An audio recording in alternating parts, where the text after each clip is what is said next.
नमस्कार विद्यार्थी मित्रांनो आणि वाचकांनो. काल जो मी व्हिडिओ किंवा जे पुस्तक आहे balance sheet of the India, the prime minister of India as a CFO म्हणजे चीफ फायनान्स ऑफिसर, या पुस्तकामध्ये जी थीम आहे, या पुस्तकामध्ये जी थेअरी मांडलेली आहे, ती थेअरी बहुतांशी सगळे जे टॉप लेवलचे अकाउंटंट आहेत किंवा जे मोठे अर्थतज्ञ आहेत त्यांना ते माहीतच आहे. त्याच्यामध्ये मी काय फार वेगळं सांगतो याच्यातला भाग नाही, पण ती थेअरी जी आहे ना ती अतिशय युजफुल अशी थेअरी आहे की बॅलन्स शीटमध्ये लायबिलिटी आणि ॲसेट असतात. माझा अकाउंटशी तसा काही डायरेक्ट संबंध नाही आहे, अकाउंट या विषयाशी माझा डायरेक्ट संबंध नाही, पण ॲज अ फायनान्शियल कन्सल्टंट किंवा एखाद्या कंपनीची किंवा एखाद्या व्यक्तीची क्रेडिट वर्थीनेस किंवा intrinsic value of the balance sheet जर मला चेक करायचे असेल तर मी म्हणजे खूप दिवसापासून मला अकाउंटचा किंवा याच्याशी माझा इनडायरेक्ट संबंध आलेला आहे आणि त्याच्यामध्ये एक प्रिन्सिपल आहे त्याचा, जे मी त्या पुस्तकामध्ये इलॅबोरेट केलेलं आहे की सीएफओ म्हणजे काय. सीएफओ एकचं काम काय बघा.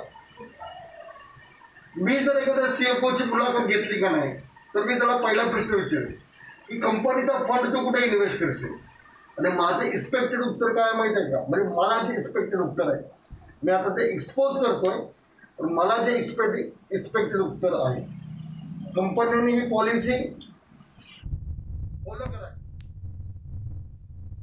सीएफओने पहिला त्याचा पैसा आहे ना गोल्ड मध्ये ट्रान्सफर केला. गोल्ड मध्ये जेव्हा पैसा ट्रान्सफर होतो ना तेव्हा तो पृथ्वी तत्वाचा होतो. गोल्ड इज अ करन्सी, पृथ्वी तत्वाची करन्सी, त्याला स्टॅबिलिटी येते, त्याला काय येते स्टॅबिलिटी. आणि एकदा गोल्ड मध्ये पैसा इन्व्हेस्ट झाला म्हणजे माझ्याकडे एवढा हे नाही, फंड नाही, मी एक सिंपल एक साधा माणूस आहे, पण मी एक फायनान्शियल कन्सल्टंट म्हणून काम करतो, त्यामुळे मी सांगतोय. तुम्ही काही चुकीचे गैरसमज करून घेऊ नका.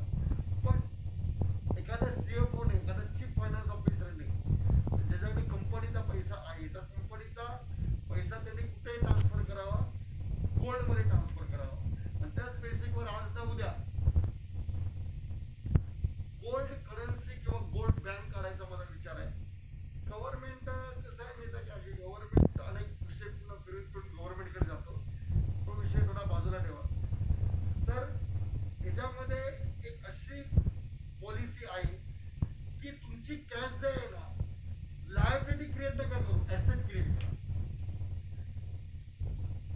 या पुस्तकामध्ये हीच कन्सेप्ट इंडियन प्राईम मिनिस्टर आणि बाकीचे जे लोक आहेत की त्यांनी पुन्हा इकॉनॉमीवर पॉझिटिव्हली इफेक्ट केलेला आहे आणि निगेटिव्ह इफेक्ट पण झाले असतील, परंतु ज्या लोकांनी जास्तीत जास्त पॉझिटिव्ह इफेक्ट केलेला आहे असे जे इंडियातले टॉपचे इकॉनॉमिस्ट आहेत, त्यांच्या ज्या पॉलिसीज आहेत, ॲज अ PM म्हणून पंडित जवाहरलाल नेहरूंची पॉलिसी काय होती, ॲज अ PM म्हणून इंदिरा गांधींनी जे नॅशनलायझेशन ऑफ इंडिया केलेलं आहे, आपलं सॉरी नॅशनलायझेशन ऑफ बँकिंग केलेलं आहे, मोरारजी देसाई असतील किंवा VV नरसिंहराव असतील आणि after all Manmohan Singh sir असतील, यांच्या ज्या पॉलिसीज आहेत आणि अनेक प्रायव्हेट सेक्टर मध्ये सीएफओचा पण त्याच्यामध्ये रेफरन्स घेतलेला आहे.